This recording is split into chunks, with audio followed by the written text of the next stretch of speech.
ॐ वर्णानामर्थसङ्गानां रसानां छन्दसामपि मङ्गलानां च कर्तारो वन्दे वाणी विनायको नारायणं नमस्कृत्य नरं चैव नरोत्तमं देवीं सरस्वतीं व्यासं ततो जयमुदीरयेत। गुरुर्ब्रह्मा गुरुर्विष्णु गुरुर्देवो महेश्वर गुरुर्साक्षात् परब्रह्म तस्मै श्री गुरुवे नमः। बोलिए सियावर रामचंद्र भगवान की जय, राधावर कृष्ण कन्हैया लाल भगवान की जय, उमा महेश्वर भगवान की जय, गायत्री ब्रह्मदेव भगवान की जय, सदगुरुदेव भगवान की जय, माता पिता गुरुदेव की जय, समस्त संतगण भगवान की जय, समस्त भक्तगण भगवान की जय। ओम पार्वती पतये हर हर महादेव।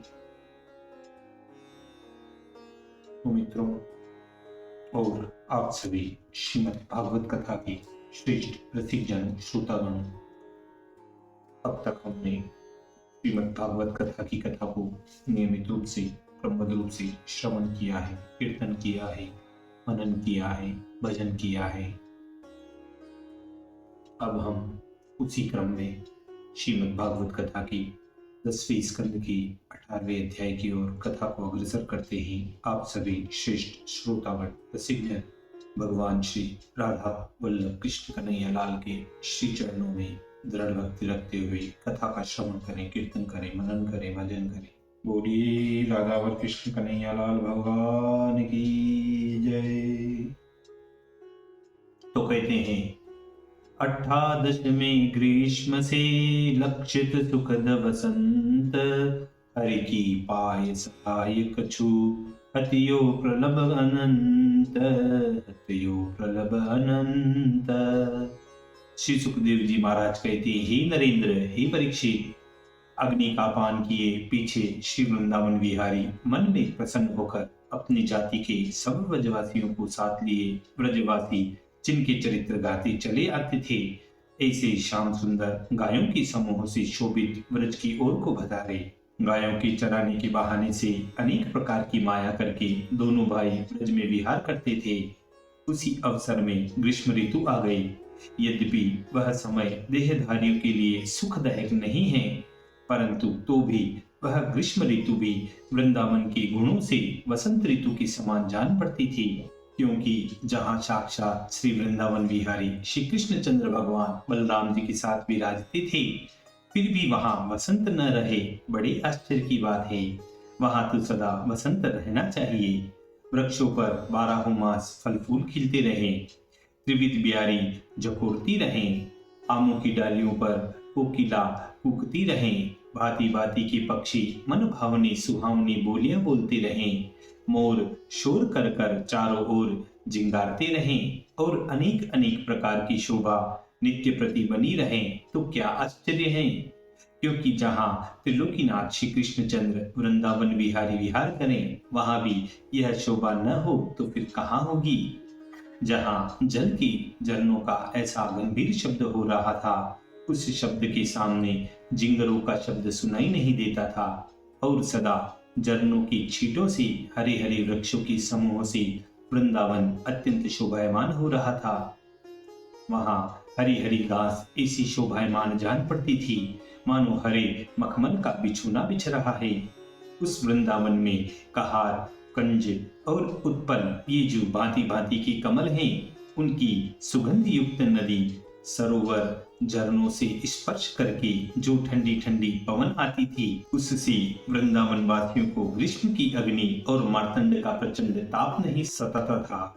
जहाँ अनेक नदियां हैं, जिनके तट पर पहुंचते ही जल की तरंगों से टापुओं की और किनारों की भूमि से सजलताई आती हैं, उस पृथ्वी की सजलताई और हरियाली को विष के समान भयंकर सूर्य की किरणें नहीं सुखा सकती थी।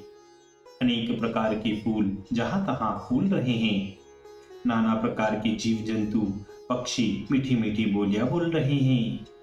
तभी कहते हैं, कुसुमित तरु अवली जेहि कानन सो वृंदावन परम सुहावन कीर कपोत की कल मोरा, बोलत पिक चकोर चहुरा।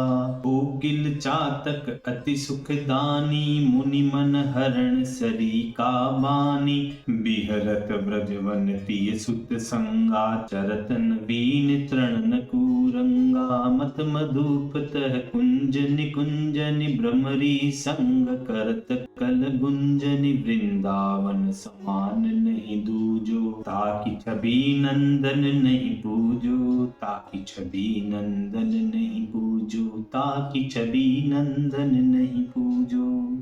उस अनुपम वन में श्री कृष्ण चंद्र भगवान बलदेव जी को और ग्वाल वालों को साथ लेकर बांसुरी बजाते विहार करने के लिए गाय बछड़ों सहित वृंदावन को चले। बलराम श्री कृष्ण आदि ग्वाल बाल पत्र, मोरपुंछ, गुच्छक, माला, धातु अर्थात गेरू, खड़िया, मनशील, हरिताल से श्रृंगार करके कभी नाचते थे, कभी गाते थे और कभी परस्पर युद्ध मचाते थे। श्री कृष्णचंद्र जब युद्ध करते थे और नृत्य करते थे, उस समय कितने बांसुरी, करताल और श्रृंगी बजाते थे और कितने नई नई रागिनी गाते थे, कितने उनके नाच की बढ़ाई करते थे। हे राजन, देवता लोग गुप्त होकर गोपों का रूप धारण कर कर श्री कृष्ण और बलराम जी की बारंबार इस प्रकार प्रशंसा करते थे, जैसे नट नट की बढ़ाई करते हैं। सब सिर पर बाल धारण किए श्री कृष्ण बलराम दोनों भाई कभी चाई माई खेलते कूदते, कभी धक्का मुक्की करते, कभी तालियां ठोकते, कभी खींचातानी करते और कभी मल्लयुद्ध करते। इस प्रकार एक से एक अद्भुत लीला करते थे। ही राजा परीक्षित, कभी और दूसरे ग्वाल बाल नाचते थे तो कृष्ण बलदेव दोनों भाई आप गाते थे और बांसुरी बजाते थे और फिर उनकी प्रशंसा करते थे कि तुमने भला नृत्य किया। कभी बेल के फल हाथ में लेकर दो दो चार चार एक साथ ही उछालते, कभी कुंभी वृक्ष के फलों को फेंकते थे, कभी आंवले के फल मुरली में रख रख करके फेंकते थे, कभी छोटे छोटे फल हाथ में लेकर पूछते थे। जो बतला देते तो फल ले लेते और जो नहीं बतला सकते थे तो वह फल हार जाते थे। सब ही सका कमुआय के, भाषई हरि बल पाही। खेले आँख में चोहनी, अस हमरे मन माही। अस हमरे मन माही। पहले तो बलराम ने श्याम सुंदर के नेत्र बंद किए, सब सखा भागकर चारों ओर छिप गए। तब बलदेव जी ने श्री कृष्ण को छोड़ दिया और उनकी आंखें खोल दी। जिसको कृष्ण पकड़ कर लाते थे, बलदेव जी उसकी ही आंखें मीचते थे। कभी कुरंग के संग दौड़ते, कभी विहंग के ढंग पर चलते थे, कभी सरिताओं के सोते में मेंढक की नाई कूदते और जो कोई कूदने के समय पानी में रपट कर गिर पड़ता तो सब सखा मिलके उसका हास्य करते थे। कभी वृक्षों की शाखाओं को पकड़ पकड़ कर झूलते थे और सुंदर सुंदर पुष्पों के आभूषण बना बना कर पहनते थे।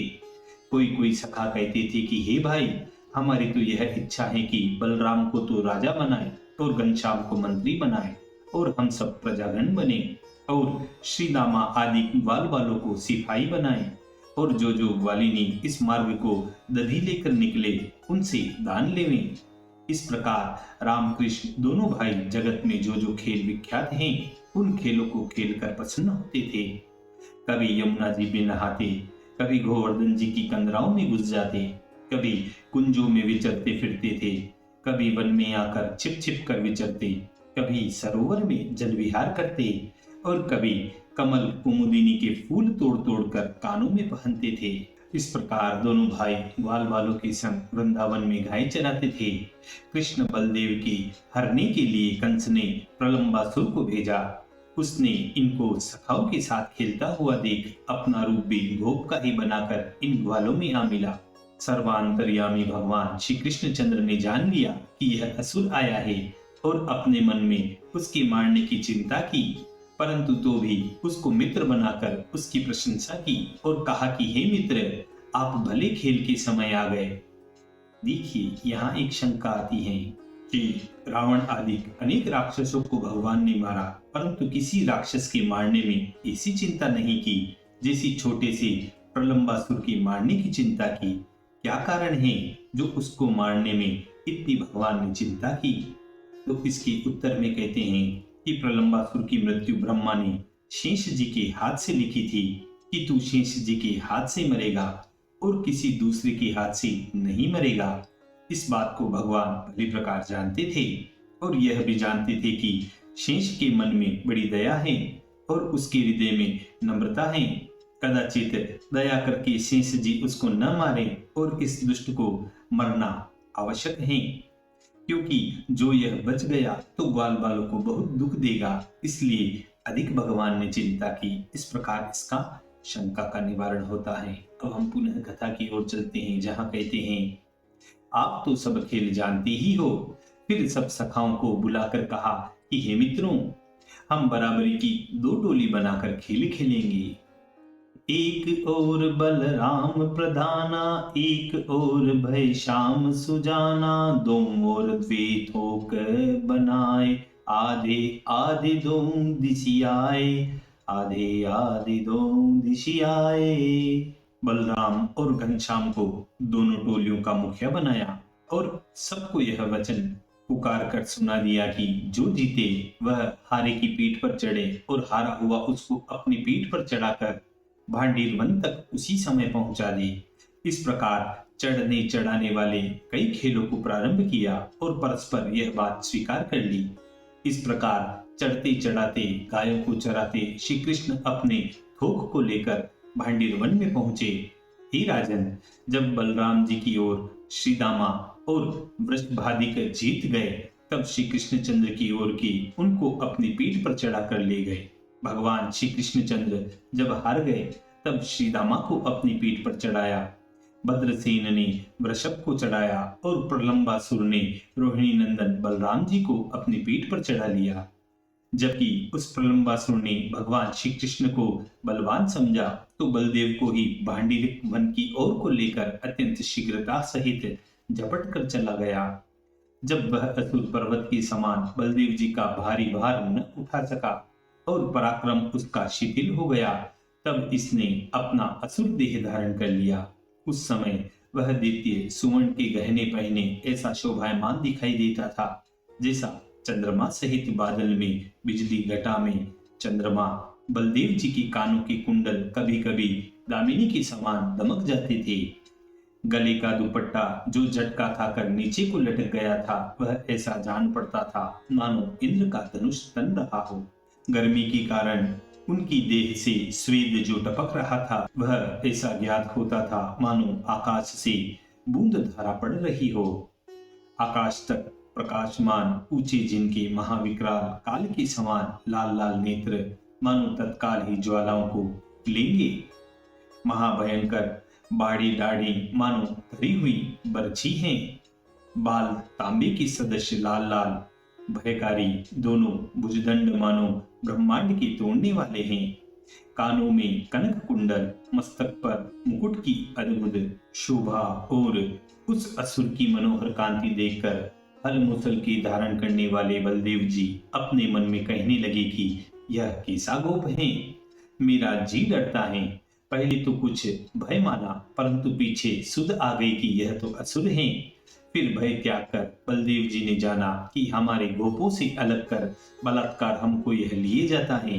तब तो अविनाशी ने महाक्रोध करके इसके शीश में एक मुष्टिक मारा, जैसे इंद्र ने ब्रज से पर्वतों को मारा है। मुष्टिक के लगते ही उस असुर का सिर कच्चे भांड की नाई फूट गया, दांत टूट गए, मुख से रक्त का वमन होने लगा, मानो रुधिर की धारा बह रही हो। जी हाँ, और नयन निकल कर बाहर आ पड़े, हाथ पांव पसार दिए और बड़ा घोर शब्द करके मुख फैलाकर वह पृथ्वी पर गिर गया, जैसे इंद्र के वज्र के मारे पहाड़ पृथ्वी पर गिरते हैं। महाबलवान बलदेव जी के हाथ से प्रलंबासुर को मरा हुआ देखकर ग्वाल बाल सब चकित भे प्रसन्न नंदलाल, दाय धाय बलराम से मिले सकल तेहि काल, मिले सकल तेहि काल। धन्य धन्य बलराम, धन्य तुम्हारे मातु पितु, बड़ो कियो यह काम, कपट रूप रूप मारो असुर, कपट रूप मारो असुर, कपट रूप मारो असुर। हे भाई, तुम दोनों बड़े वीर हो, हमसे तुम्हारी बड़ाई नहीं हो सकती। जहां जहां हम पर विपत्ति पड़ती है, वहीं वहीं आप सहायता करते हैं। हे भाई, तुम इस समय यदि न होते तो यह एक न एक लड़की को पकड़कर अवश्य ले जाता। एक ग्वालवाल बोला, किसे ले जाता? यही सदा हमरे रखवारे, बन के दुष्ट सकल इन मारे। ताई कहो काको डर भैया, जासुमीत बलराम कन्हैया, जासुमीत बलराम कन्हैया। इतनी कथा कहकर श्री सुखदेव जी महाराज बोले कि उस समय सब ग्वालवाल और नंदलाल मिलकर बलदेव जी को आशीर्वाद देने लगे कि चिरंजीवी रहो, चिरंजीवी रहो। फिर प्रशंसा योग्य बलदेव जी की प्रशंसा करने लगे और जैसे कोई मरकर लौट आता है, ऐसे बलदेव जी से मिलकर प्रेम में मग्न हो गए। पापी प्रलंबासुर के मरने से देवताओं को बड़ा आनंद हुआ। बलदेव जी के ऊपर फूलों की वर्षा हुई और सब धन्यवाद देने लगे।